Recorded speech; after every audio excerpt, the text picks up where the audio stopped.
Hello, and welcome to the weekly Ergo Proof of Work AMA.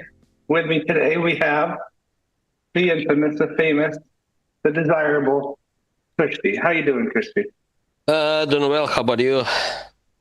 Hanging in there. We just finished critiques here at work, so there's like no students around. Final reviews are pretty much done.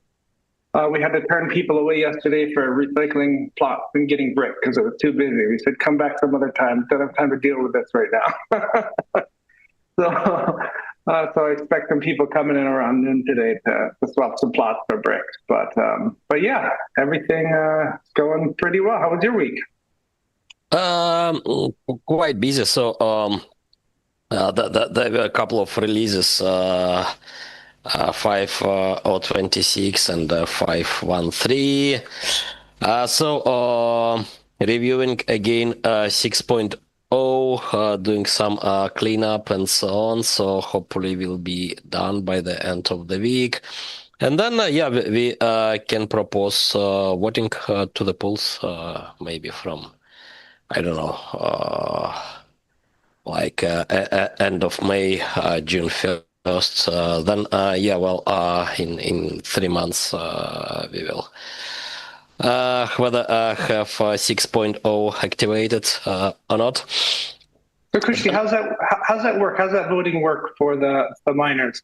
The miner pools have to change a config, upgrade to that node, and then that's it. They need to specify the words. We are a special parameter in config. For some soft fork, miners asked for some simplified version, so we delivered like 2 versions during release. One with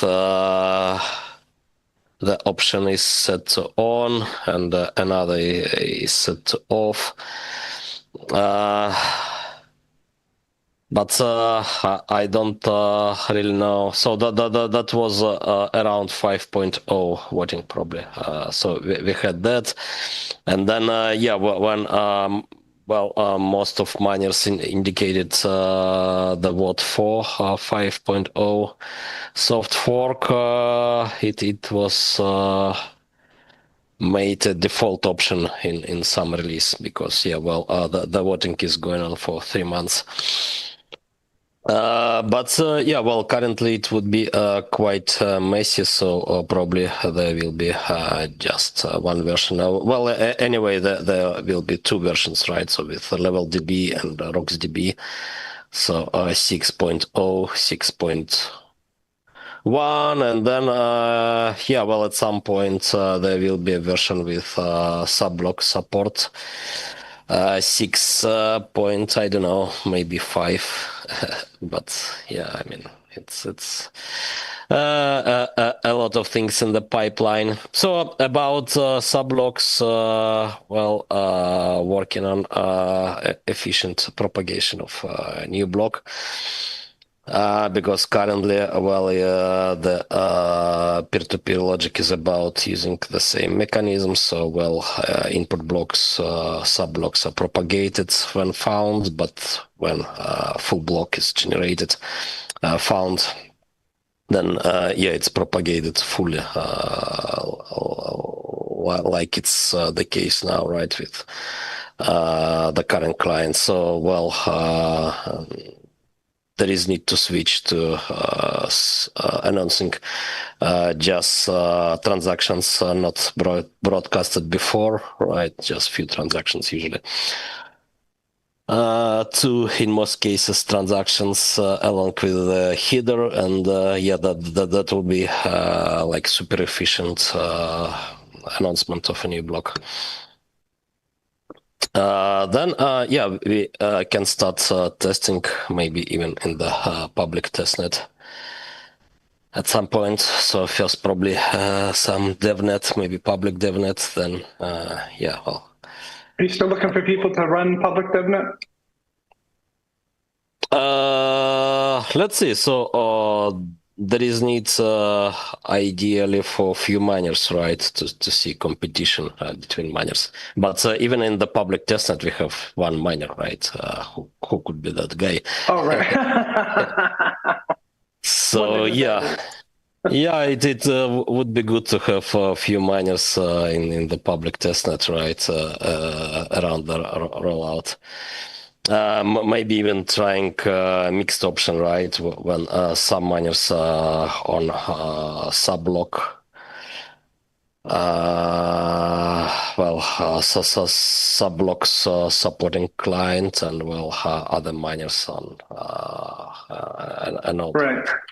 Yeah. Right. Yeah. Would be good to test that mixed option, because probably, it would be quite realistic for the mainnet deployment, quite a realistic scenario. So for Dexy, I'm rechecking contracts and deploying one by one in the mainnet. What do we have else?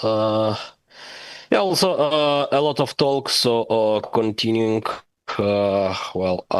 different talks with entities interested in tokenization for real world assets, right, and building then insurance schemes. And like one is Ergo Forum, and monetary tools, right? Among even some governments in Africa, with the idea to provide funding for small and medium-sized cooperatives. Because in many cases, the land is owned by some family, right, or small cooperative, and they simply don't have funding for mining operations. It would be interesting to apply the tooling we have for such setting. Talking about mesh networks, right, and having digital cash available, right, even when there is no internet, let's say, for some time, right? So when you may have some local payment group, and then do settlements if needed using the blockchain. Maybe something like that would be useful for the brick, right? But I mean, so some time is needed for implementation and even considering proper architectures.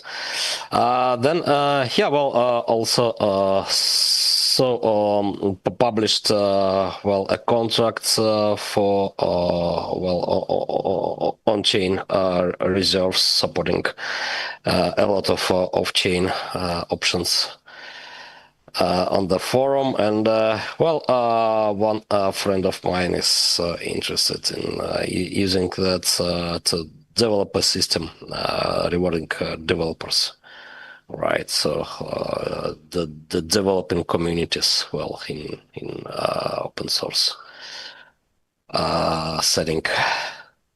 So when you first may contribute, right, and to get maybe some just reward points, right? But then this community may find some sponsor to do settlement to contributors, or just choosing contributors, or etc. Using the blockchain. Something like that. So yeah, it's quite interesting to find the use cases for blockchain. So I believe it should be about Web3, but not that Web3 which is considered now in the blockchain industry. Not that Web3. when you invent some use case and then issue token and then do hype and then run. run and claim that it's Web3 and it's revolutionary because I don't know. So I spoke to many people asking what does that mean, all that Web3. So even the initial article by Gavin Wood was quite fuzzy, right? And what people have in mind now is totally incomprehensible. So to me, proper Web3 is about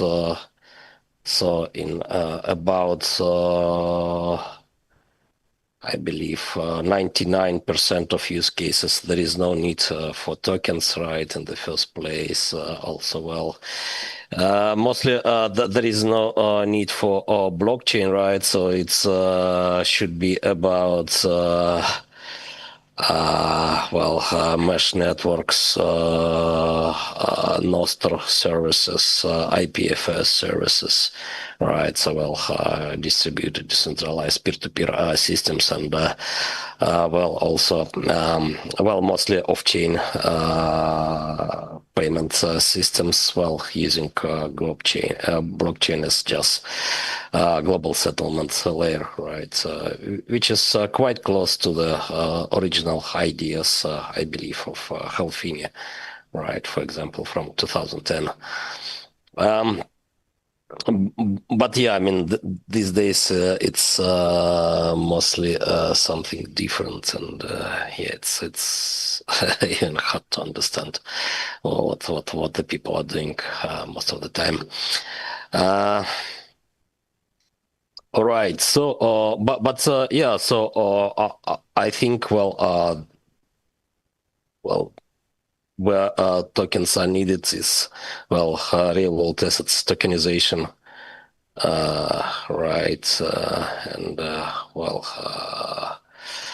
algorithmic stable coins, for example, for insurance schemes and so on, right? And so on. Busy as usually, and Halfpenny's birthday was on the 4th, I think, Krishti. Sorry? We just had Halfpenny's birthday on the 4th. He would have turned, how old would he have been? 60 something. Let's see. He's 69. Halfpenny was birthday was on May 4th. Krishti, you mentioned Halfpenny. And I just remember that his birthday, we just passed his birthday. Really? I didn't know even, to be honest. Yeah. So some talks are going on in regards with blockchain development after 6.0, right? 1 week ago, we started discussions about Sigma chains and so on. So discussing these things. Krishti, I'm wondering about the nodes, right? Should we start at least on GitHub? Should we start referencing the Rocks database and the what's the other database that the original node used? Level DB. So should we start at least naming the files for the nodes so that people know that the level DB is more compatible with maybe older devices or Raspberry Pis, and the Rocks database should be the node of choice, considering its love of SSDs and it's a bit snappier kind of thing. Should we? Is that a possible thing we can do? It would be good to compile a table. Maybe we did that even at some point, which platforms supported. So for RocksDB, the issue is that less platforms supported. Yeah. The overall stability is better, it seems, right?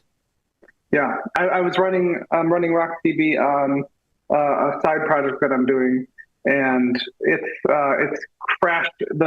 the computer has crashed on me many, many times over the past couple of weeks as I increased the RAM load on it.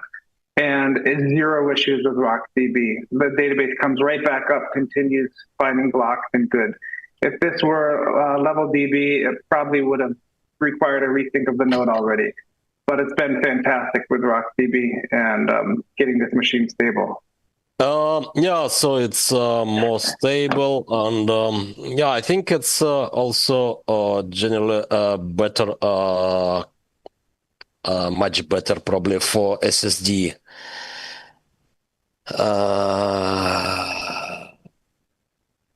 Storage, and so if you are using HDD, maybe level DB is more efficient even, right? So well, level DB is quite popular database, and yeah, it's used in Bitcoin Core, right? And well, the funny story is that we even tried to do our own database. We did one back in IOG, so it was called IODB. So it was yeah, quite specialized database for blockchain. So after that, there were several other efforts, but that was the first one. Why build from scratch, Krishti? Why not just optimize and fork something already out there that's open source? Yeah, but so the guy who worked on that, he built some quite well-known databases in the Okay. Java world, right? So first he worked for H2, and yeah, they also have some key value database, and then yeah, he worked on some kind of low-level database, MapDB. Jan Kotick was the guy, and so yeah, well, it was his own choice, right? Because he's well, very proficient in that actually, right. in database engines and so on. But well, yeah, it wasn't quite finished, right? And yeah, unfortunately, the guy wasn't stable also, so he didn't deliver major MapDB releases, and yeah, he didn't finish IODB as well. So at some point we switched to. Did he go on to work at Ethereum or Solana, Krishti? I don't know what he's doing, but yeah, so he's a highly proficient guy. But yeah, he's working on database engines, so not sure about Solana or whatever. That was a joke, Krishti. Right. So yeah, then we switched to level DB, right? Yep. Which is used in Bitcoin Core, and RocksDB is basically some fork of level DB, which was quite abandoned at some point. It'd be nice if there was some sort of conversion tool, Krishti, that somebody wanting to switch over to RocksDB wouldn't have to resync an entire node. I mean, granted, you know, it doesn't take too long, a day or so, depending on your connection, I guess. But still, it'd be nice to push a button, do a conversion, and be up and running on Rocks from level database. But I understand it's probably not a high trafficked request. Yeah, I mean, would be good, but yeah, well, there is no bandwidth for that for the developers I'm aware of. And yeah, well, we need for more developers, well, in regards with Sigma chains and so on, right? Well, even for Subblocks related development and well, other things. So after 6.0, I think, well, there is value in extending capabilities of contractual layer to support different well, execution environments like currently the Ergo chain is supported, so that would be good to make possibility to extend easily to other blockchains as well as off-chain execution environments, right? So that was an idea which we discussed a lot back in smartcontract.com days, along with Sergey Nazarov and Steve Ellis, right? So to do some tooling to execute off-chain contracts, right? And maybe in some case it makes sense. And with the Ergo tree, it's even possible to do contracts which can be executed off-chain only till certain point, and then they can be submitted to blockchain as well.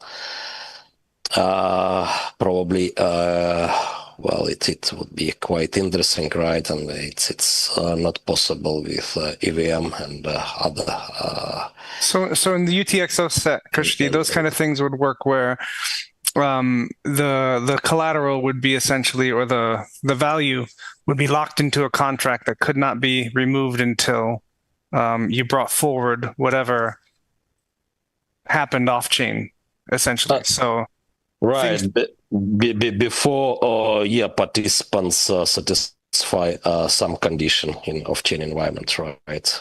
So the collateral can't go anywhere until the off-chain code is brought back on and checked and signed online, essentially, to show proof that either it transferred or some was taken from it or that kind of thing. So that's pretty damn cool. But then the question, Krishti, is so you need some sort of trusted application, right? Offline, so that if you and I are exchanging some sort of offline contract, how do I verify that it's happening and I'm really getting what I think I'm getting? Yeah, so what do you need in a minimal case is trusted contacts, right, to do execution again. So you can do execution in peer-to-peer setting even, but you need for some trusted contacts, which is actually not different from using oracles on chain, right? Just more efficient and private, probably. More efficient and private. So on blockchain, you are just finalizing, right, financial agreements for financial outcomes, right? You fix them, and off chain, you need for some trusted context provider, basically, right? But that's not different from Oracle. So something like that, but there is need to find time and finalize all those thoughts, and currently quite busy with other things. But I think it would be quite interesting. And by the way, Chain Link 2.0 paper is quite about that, right? So, actually, it's mostly about ideas we discussed back in smartcontract.com days back in 2014, 15. So because there was no factors, right? Unfortunate factors like Ethereum network. So, there was possibility to be concentrated on some real things and demands. But it's probably oriented towards the needs of big corporations and so on. And I think. You can find source of trusted context in much smaller environments, right? Right. So you could see community organizations offering a bank of trusted authorizations of these contracts or holders of this, correct? Right, yeah. So it's could be small scale environments. Where trust maybe is not so big question, right? Because in small community, big trust is usually not an issue, right? True. And in opposite, so when it's some big system, it's hard to get trust, right, to anybody there. All right. So Speaking of devs, Kushti, are you going to join on in the AI Ergo Hack 10? Need to check actually. It depends on Subblocks development and 6.0. So if certain milestones will be met, then probably let's see. So it's starting on May 25th, right? I believe so. Yep, you got it. Yep, they've got Ergo. Just go to ergohack.io for people watching and interested, and they've got the apply here button as well as an explanation of AI on the Ergo blockchain. So, yeah, I don't know if I have time to join, but it's definitely ways that I've seen. What's it called? There's some stuff in the background happening that one of the developers is working on that you guys haven't seen in a while that uses AI, and I think they're going to join. But there's so much opportunity even for simple stuff, for like using AI for auto generation of artwork and things like that, as simple as that, baking that into some sort of front end NFT development that I've seen being worked on. That's pretty cool. So looking forward to what it's coming up with here. I know Mark the Shark does a lot with MCPs and AI to help you do coding as well as ping things on the blockchain. So hopefully we'll see some of that stuff show up in Ergo Hack.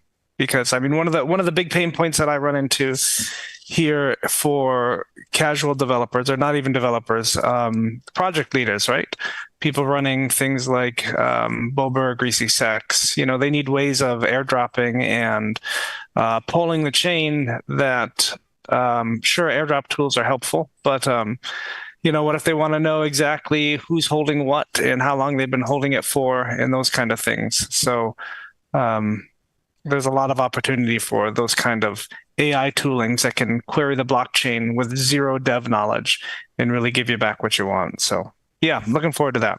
But Kushti, I wanted to talk about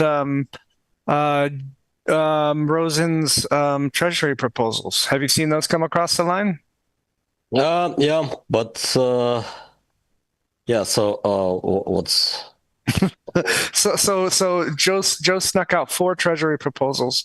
So what are you finding interesting here? Yeah, so I was looking at treasury proposal 3. So one of the things I talked about a couple of weeks ago was what's it called? Getting listed on Kraken, right? We were dealing with talking directly to Dave. Then there was an opportunity I spoke about of a kind of a backdoor entrance. I'll let Glasgow talk more on the backdoor entrance as he's gotten some more info on that. But I'm not very I don't think it's a great option, but we'll see what he says on that. But anyway, Rosen Proposal 3 deals with this kind of thing by supporting SPOs. So a lot of funds came from what's it called? Catalyst on Cardano. And the idea is that Rosen can kind of give back, but at the same time, and more importantly, really bolster Rosen Erg adoption on Cardano. So what that does is twofold, right?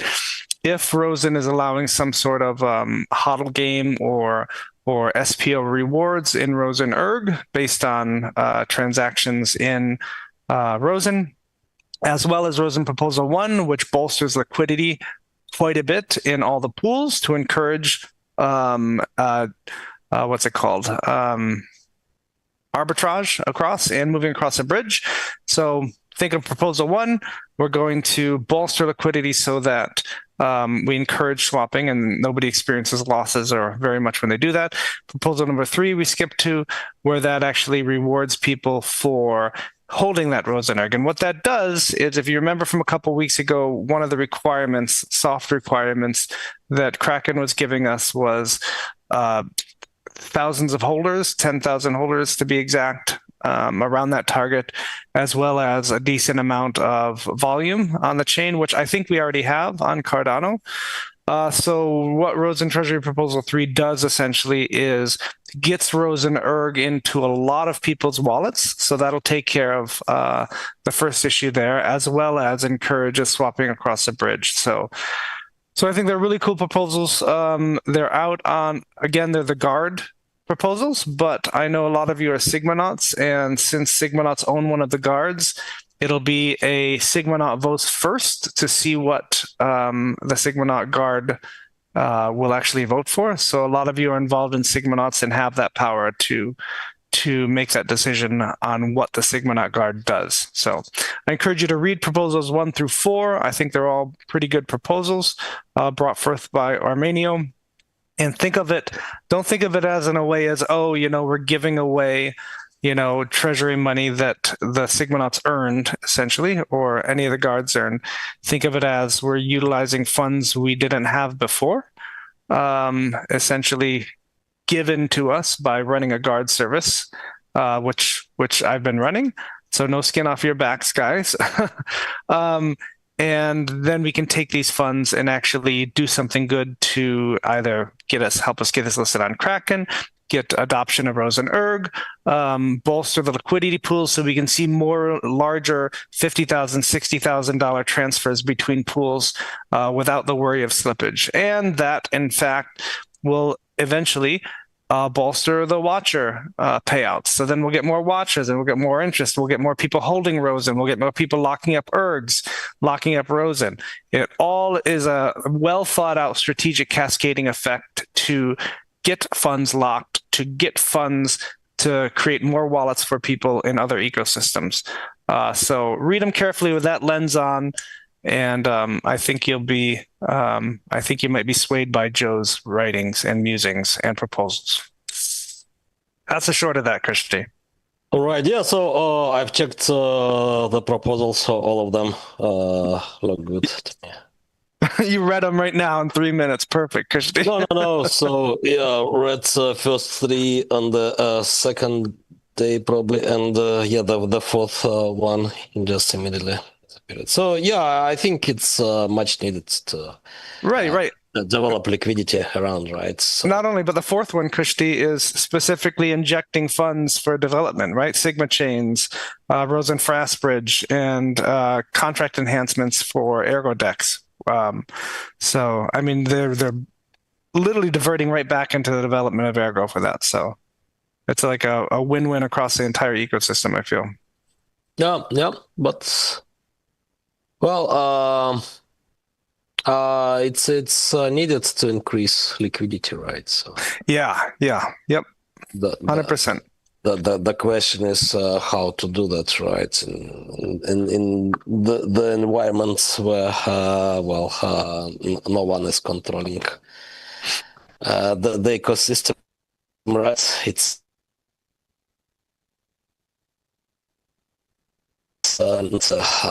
VC, right? But then, it's I think quite a reasonable step forward. All right, let's do some questions, Christy. Sound all right? Yeah. All right, let's see. All right, we've got a question from Ursa Minor, Christy. Is Basis an extension of Chain Cash to encourage centralized systems to provide standard notes, AAK blockchain banking? Is this the beginning of double entry accounting methods using blockchain?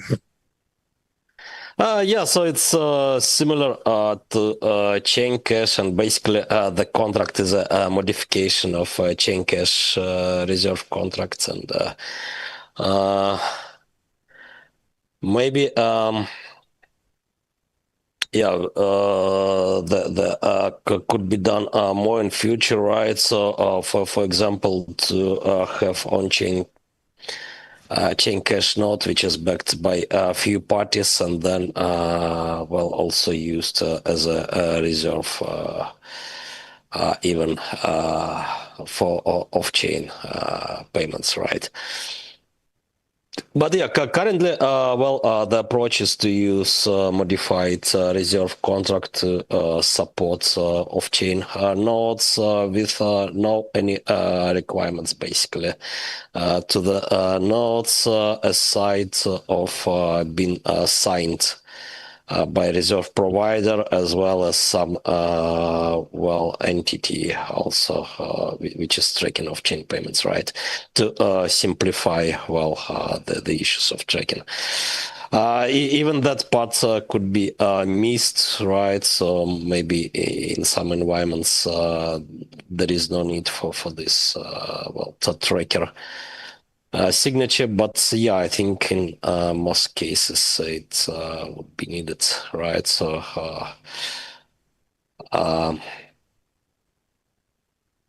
yeah, well, it's there. So well, yeah, it's true. It's well, similar approach to chain cache, but yeah, well, now just one reserve provider. But then, yeah, well, off-chain, you can build maybe a system with, well, backing from multiple reserves, right? For example, having some trusted tracker, which is collecting signatures from multiple reserves, but provides only a single signature, right, during redemption. Then, well, discarding other requests. And so on. So yeah, well, the main idea is to use it in well, environments where there is some trust, right, in off-chain, like community currencies, and yeah, maybe these developer communities, right, and so on. So well, it's still to be analyzed, right, for different well, security threats, attacks, and so on. But well, with some trust in off-chain, I think, yeah, it could be used right now. What happens if, I guess with a chain cache, let's say, you know, because you can stack collateral into chain cache, right? As it moves along, you can add and subtract different collaterals into chain cache. So what happens if, you know, what happens in the market if you find out that one of these trusted entities is not trusted anymore? These chain cache notes all of a sudden lose quite a bit of value in collateral, no? Almost like a subprime mortgage backing crash, where all of a sudden all these chain cache notes that have been at least touched or tainted or included with perhaps a bad, malicious actor, backer, would lose value pretty quickly, right? Yes. So you know, in chain cache, so you can issue notes without any backing, right? So then it's right. purely trust based. And then, yeah, well, it's up to you whether to accept such notes or not. But yeah, if you accept them, then yeah, well, you are getting all the trust issues. Right. Well, it's just your responsibility. But what's good here, I think, is that no one is enforced to trust. Right, so there are very simple protocol rules, and that's the only thing you have to trust, right? And well, unlike, for example, complex stable coins, algorithmic stable coins protocols, right? Where, well, to the best of my observations, people Just trust, right? I mean, they are safe, but They have no idea how it works either. So yeah. yeah, no idea how does it work actually. So here rules are simple, and then yeah, it's up to you, but you are not enforced, right? Unlike the stablecoin protocols. Good point. Well, Right. yeah, well, every participant has freedom to accept or not. And then, yeah, well, certain issues are possible, and maybe even collapse of certain contours, right, in chain cash powered economies. But the whole economy, I believe, still would be okay, right? So in some sense, it's anti-fragile. Design, so well, unlike economies where it is enforced to accept instruments you may not like, well, for example, government issued debt instruments such as fiat currency, right? So here is, I think, well, it's so for conservative players, it's always possible, right, to stay on the ground, so to avoid failures. Kushi, I wonder if there's a sub version of collateral you could enter into the chain cash contract that would act as, and I know act as an insurance essentially. So I know all collateral is an insurance, right, in this instance, but specifically an entity that could be tracked as a single entity that would be providing insurance to chain cash notes that would also include liquidity, or sorry, collateral, and then you essentially could track defaults on chain, right? So you could track every time that this insurance policy was actually spent, and then you could track and judge and have a metric for trust of collateralizing institutions that were defaulting or failing to provide the trusted collateralization. So let's say you and I enter a contract and there's no collateral, right? So I trust that you're giving me a note and I trust the value that you've verbally or contractually attached to it, but there's no collateral. We could insert some collateral from an insurance company per se, and then if you failed to deliver, if I wanted to cash out, you failed to deliver, that insurance company would pay that. And then on chain, it would be shown that you were in default, essentially. So now we know that the trusted bank of Kushti has defaulted X amount of times and insurance collateral has been redeemed this many of times. So there would be a metric online to be able to measure that kind of thing. I think that's possible. The issue is that, what constitutes default, right? So, well, the default is when, so your default, for example, right, is when all the notes issued by you are not accepted by all the, agents, right, in the economy.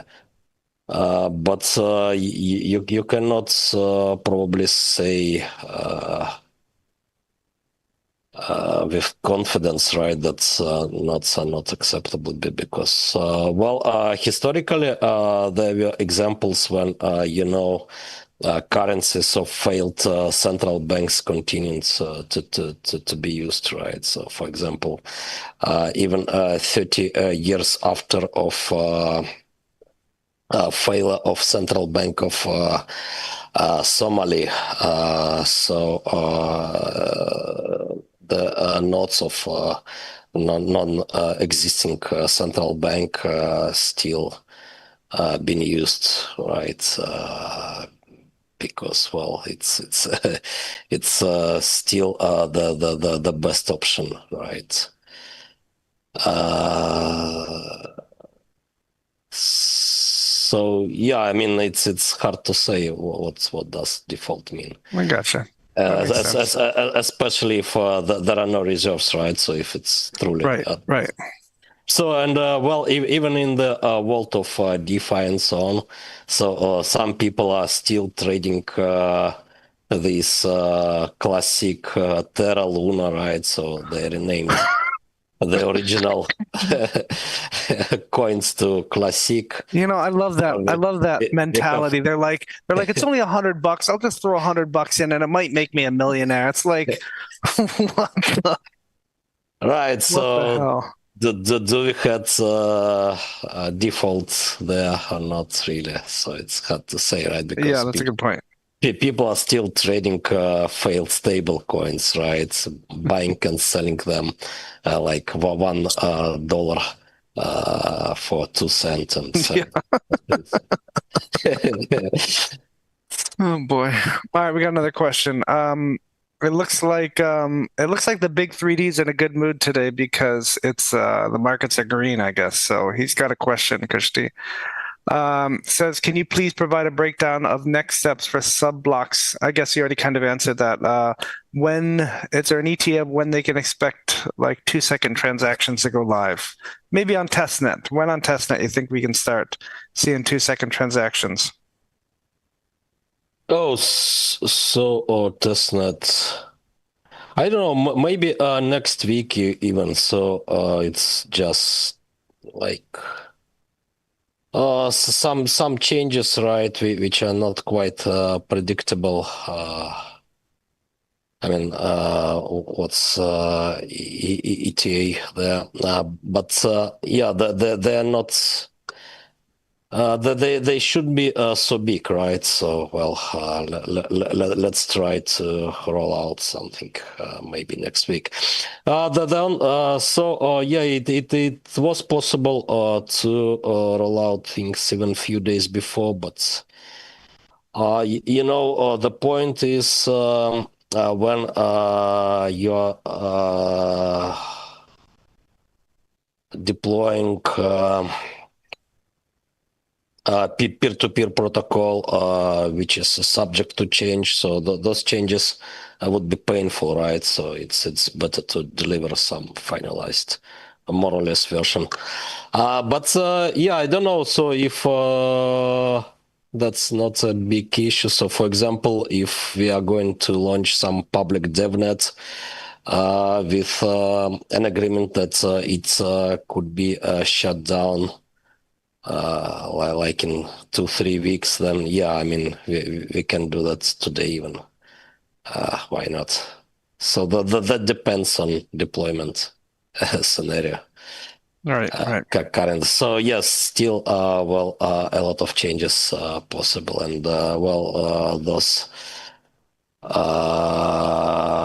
which are planned for peer-to-peer layer. So yeah, it's better to finalize things before deployment if we are talking about backwards compatibility.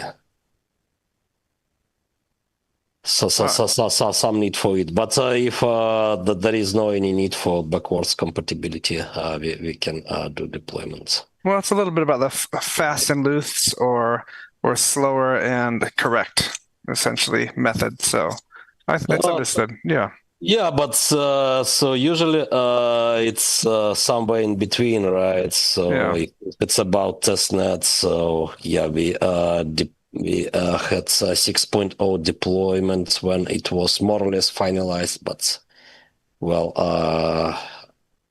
even after the initial deployment, there were some breaking changes actually. It was okay for the network just because it's not trivial to break the network, right? But still possible with the changes done.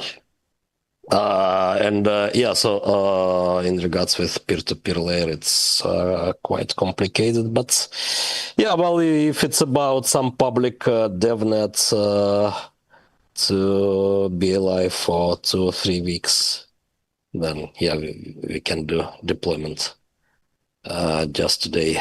So let's see. I mean, Alrighty. we can set some day, right, and deploy whatever possible by the day. So it would be whether DevNet for 2 weeks or maybe something more stable. That also could be an option. I mean, if people are willing to test something. We can just CPU mine this public DevNet anyway, right? No need to point GPUs to it. Yeah, Keep I mean, the difficulty low. Yeah, anyone can do that actually right now, probably using the branch. So I didn't test the latest commits, but should be okay. So can test today, and then yeah, can roll out maybe. So can use some server of mine to deploy. It's okay. I've got plenty, Kushti. Don't waste any of your machines. Yeah. Okay. So, all right, we got another. Let's keep going, Kushti. Let's see. Where is it? Here we go. Another one for the big 3D. QX, when can we expect push for more holders of Rosen, Ergo, and Cardano? We need that Kraken listing. So big 3D, if you rewind a little bit, I talked about proposal number 3 from Rosen Bridge. That's exactly what this is. So right, if I let you guys, if I told you a couple weeks ago, I can't remember, the little secret was we were going to develop a bot that does airdrops to Cardano to get the token holders up, because it's crypto, baby. It's just a bunch of bullshit. You know, Kraken's looking to push a box on his little sheet that says, yeah, they have 10,000 holders. It's just a line of bullshit. But anyway, so Armanio has proposed a really nice, legit version of that with SPO and HODL Rosen techniques across chains. So please read those proposals, Big 3D, and hound the Sigmanauts. Look up the Sigmanauts member and say, hey, I like this proposal. You guys should vote for this. Or become a Sigmanaut and push it. You know, that's how it works. Let's see. This is always a tough one. This is from our buddy Aiko. By the way, Aiko has a direct access to Postgres database now. So let's get on Aiko for doing some cool stuff with Ergo Explorer so that we can see a lot of different things, kind of like Cardano Scan, where you can see the amount of transactions, the amount of not holders, but the amount of lots. Just direct access gives you much more flexibility when looking up things. So we expect to see great things from Aiko. Anyway, he says, continue on Kushti's call for action regarding marketing. Can you talk about any plans for marketing from the EF or anyone? Subblocks should have a big spotlight. Unfortunately, neither Kushti and I are members of the EF. So we can't really comment on what the EF is planning to do from there. I know that I am always looking for help on Ergo Twitter, the main Ergo Twitter account. So Rustin helps out a lot, but Rustin has real life things that get in the way sometimes. So he'll be gone for a few weeks at a time. So we definitely need coverage. So any of you who are in love with Ergo and know enough about Ergo to put some posts out, I will make you a delegate on the main Ergo Twitter account and you can help out, right? So please help out with that effort, at least on Twitter. Advertise things like Mark and Tim Erg's broadcast for the peer-to-peer podcast, those kind of things. Create your own podcast about that kind of stuff. Put them out there. All those things that you see that community members makes a huge difference when you guys rebroadcast, when you watch them, when you talk about them, and put them out there. That's the kind of marketing we can do as community members. But yeah, and don't be shy to talk to Mark and ask him, Glasgow, or Angie, or anybody else on the EF. MG Pi, right? He's probably done with finals this Friday. So feel free to hound MG Pi about what the EF is looking for marketing. So I encourage you guys to talk about that. Yeah. Right. So, I have some ideas about, marketing of Subblocks, right, in regards with, high performance proof of work. Even getting some funding for that, but it's quite early turn-ons. Let's see. So we will have Twitter Spaces with the Coin Republic and crypto reach on Saturday now, right? Right. What happened? That had to be postponed for a little bit? Yeah, so yesterday there were some issues on the Coin Republic site, right? So, well, Crypto Reach had to cancel. So we considered different options like moving to his channel. Just postponing it, recording Zoom, like we did a couple of times back in 2020. Finally, we've decided to move it to Saturday, and but maybe it's still would be quite early to announce, I think. Let's see. But anyway, I think it would be quite modern and still quite unique results, right? And high performance proof of work networks. There is needs definitely to promote it and get attention, right, from people interested in consensus proof of work, right, along with Sigma chains and so on. So a lot of things we are discussing currently how to organize efforts in that space.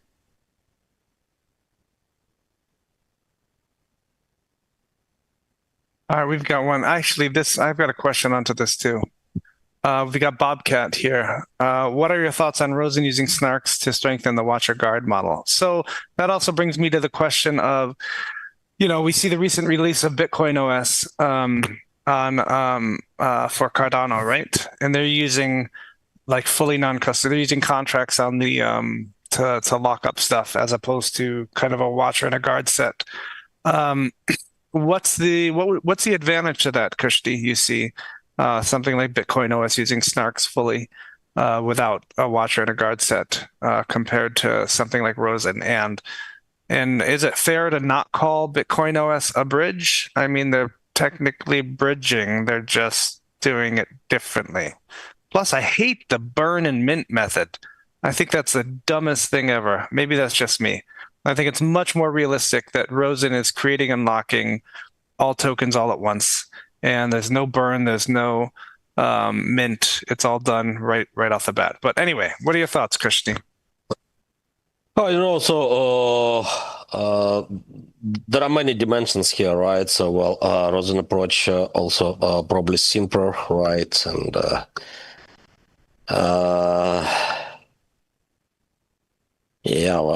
hard to say in regards with all those recent things like BitVM, Bitcoin OS, and so on. So there are certain scenarios which are not considered, like mass exit, right? And in all those protocols, the same is true for ARC. And then BitVM, I believe, all those BitVM protocols. So what happens in a mass exit on something like Bitcoin OS with snarks? Just the main network would be congested because exit transactions.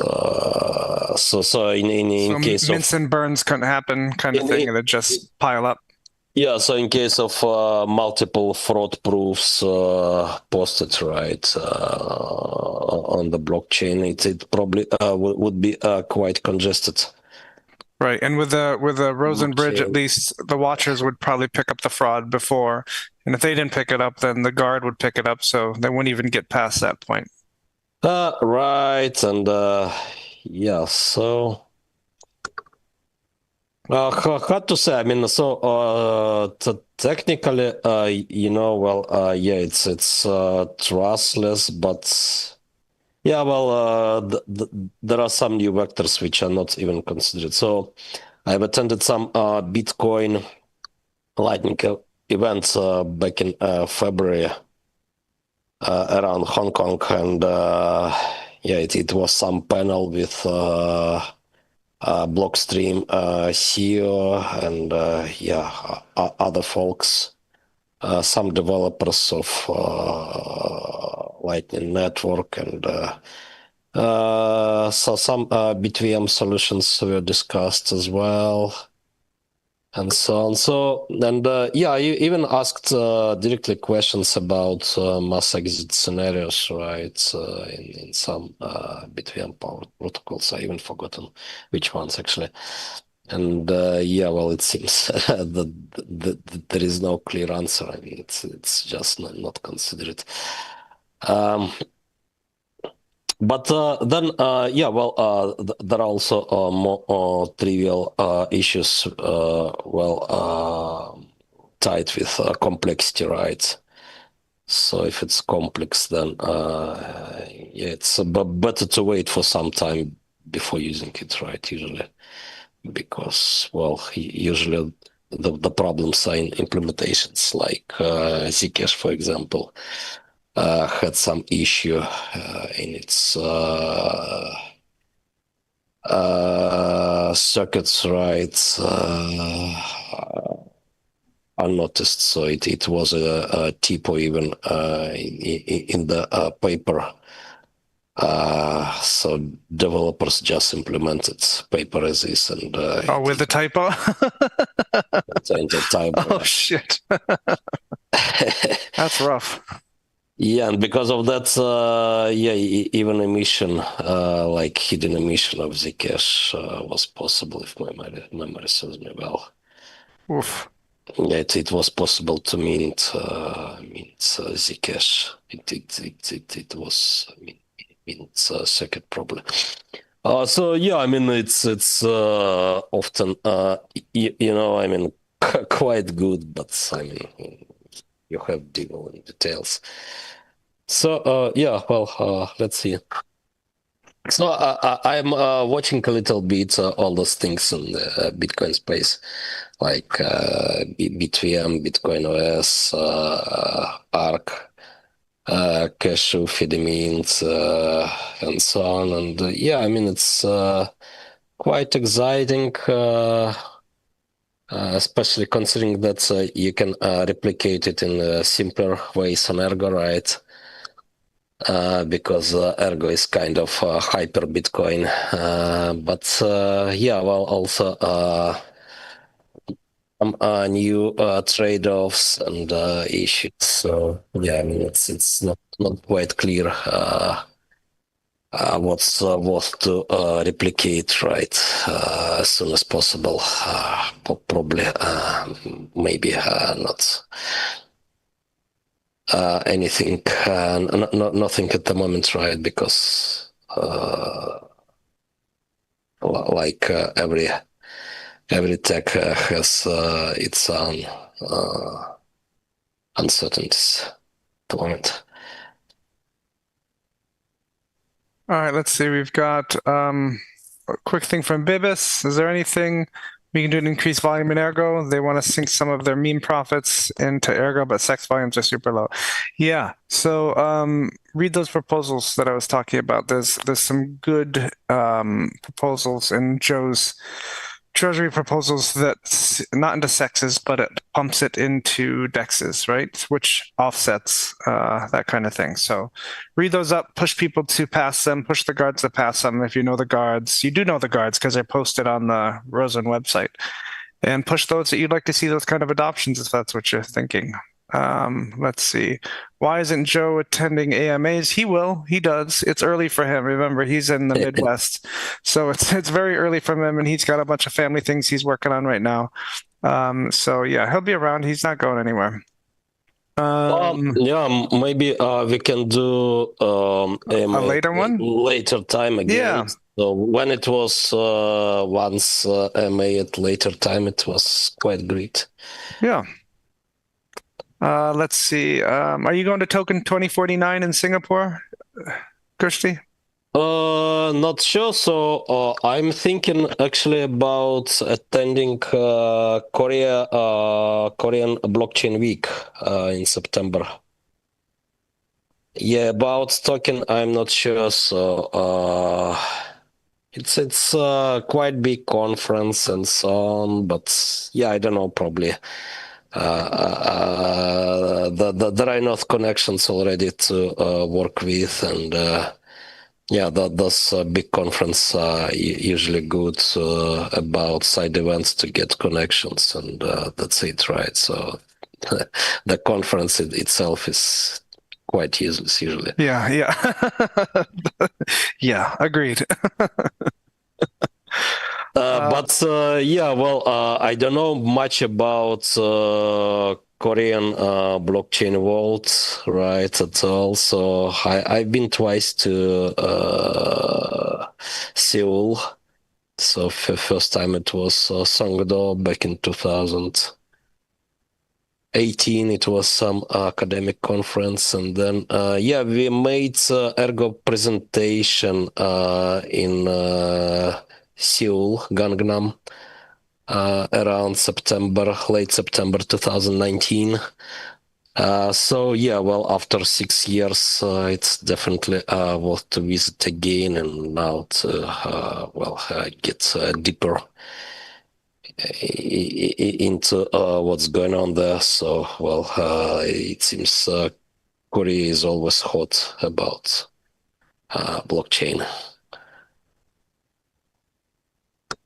All right, we're 8 minutes over, but let's see if we have a killer question coming in here. But this is actually a good question, Kushi. I think a lot of people, this is on their minds. What happens if Ergo hash rate stays low while rewards are if rewards decrease? Is Ergo under threat as a blockchain not being secured?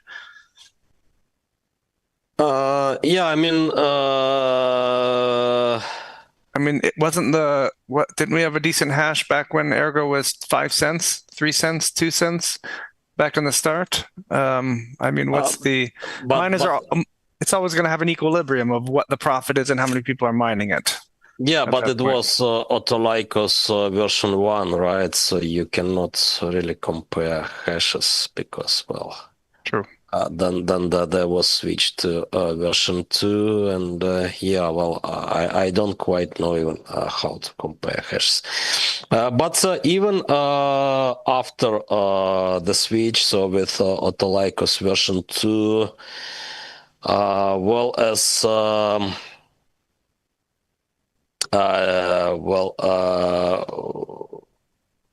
demand to RAM is growing with time.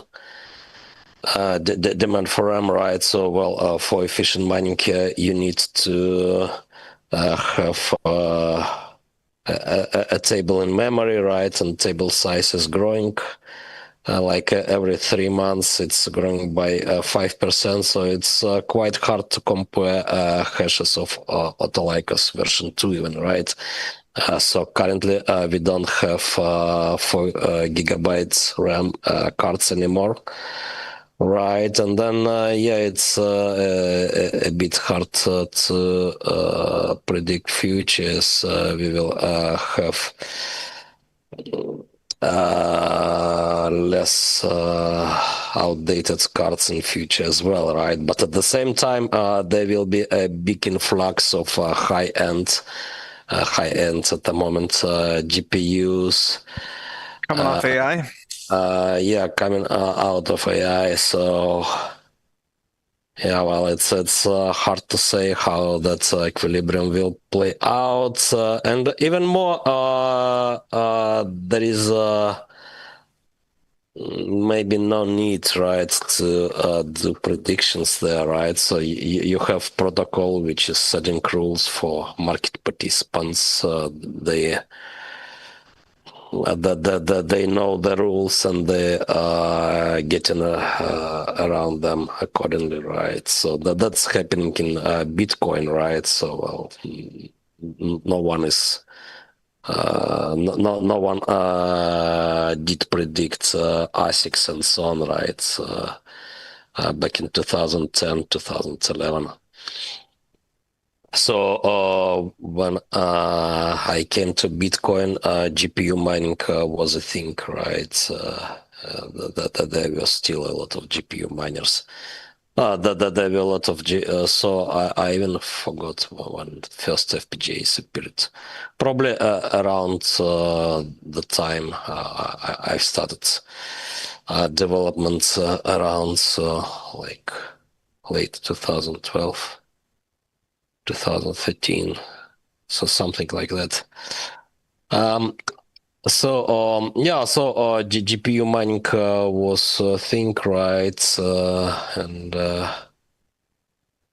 Well, it's not possible to predict, and also, well, it's the protocol which is set in stone, right? So, well, it's better not to mess with it, right? At any cost. So, yeah, well, hard to say about the future even. Because we also don't know many factors here in hardware developments, right? Like, well, FPGAs made significant progress in recent years. Since the FPGA mining in Bitcoin back in 2013 and so on. So, well, a lot of factors.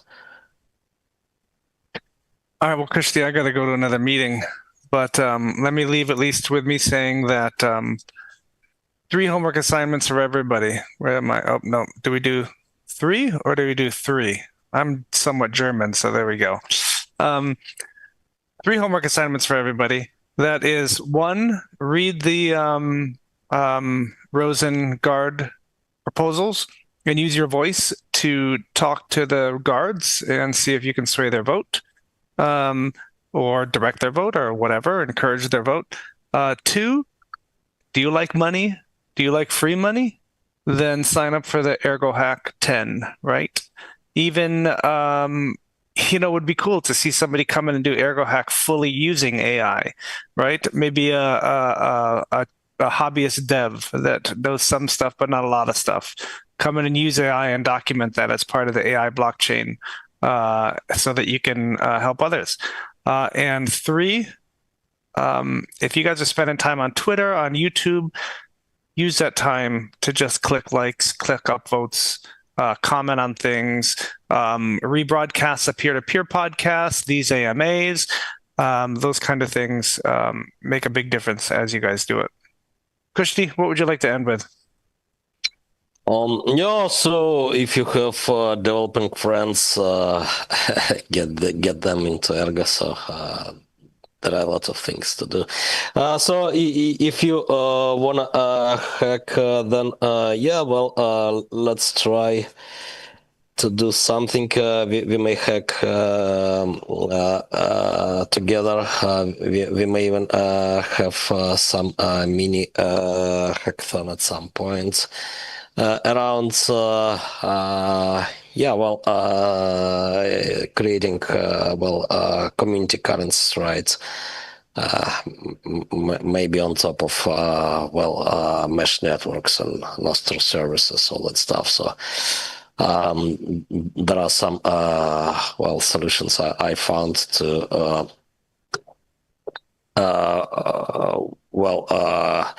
run Nostr services or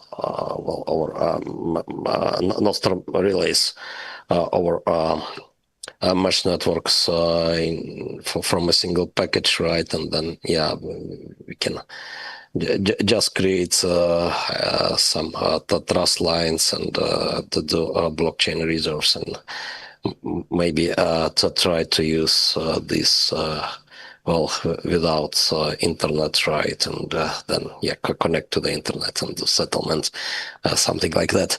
There